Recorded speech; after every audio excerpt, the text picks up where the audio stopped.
In the modern world, giant companies and influential people have been using offshore companies in places where the governments have much lower tax and legal restrictions. Although this isn't entirely illegal, it can be directly linked to money laundering or illegal tax evasion. Until recently, the scope of these offshore holdings were not realized until the Panama Papers were leaked.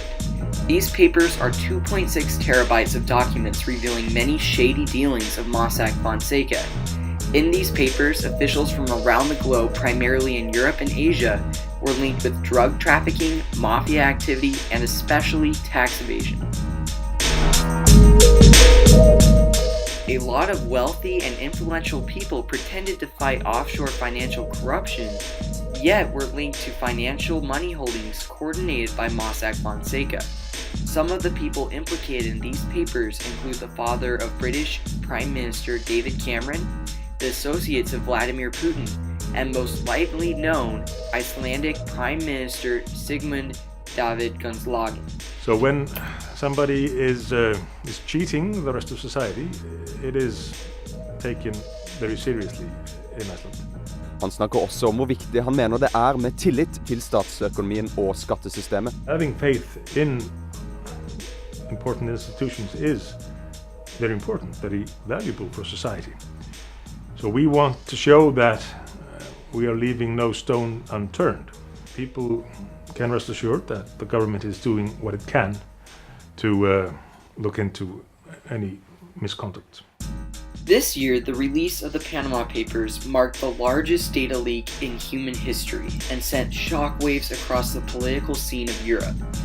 David Gunnlaugsson got caught up in the mess when the public became aware that his wife had connections to front companies handled by Mossack Fonseca. Protesting and huge animosity led to his temporary resignation. In Britain, David Cameron was well known for running an anti-corruption campaign, and when his family was implicated in the scandal, the Panama Papers became easy leverage for his political opponents. Thank you, Mr. Speaker, and may I thank the Prime Minister for the advanced sight of his statement. It is absolutely a masterclass in the art of distraction. I'm sure, Mr. Speaker, the Prime Minister will join me in welcoming the outstanding journalism that has gone into exposing the scandal of destructive global tax avoidance revealed by the Panama Papers.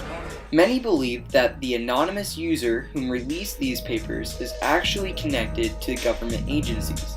Not many American officials have been connected in these offshore holdings.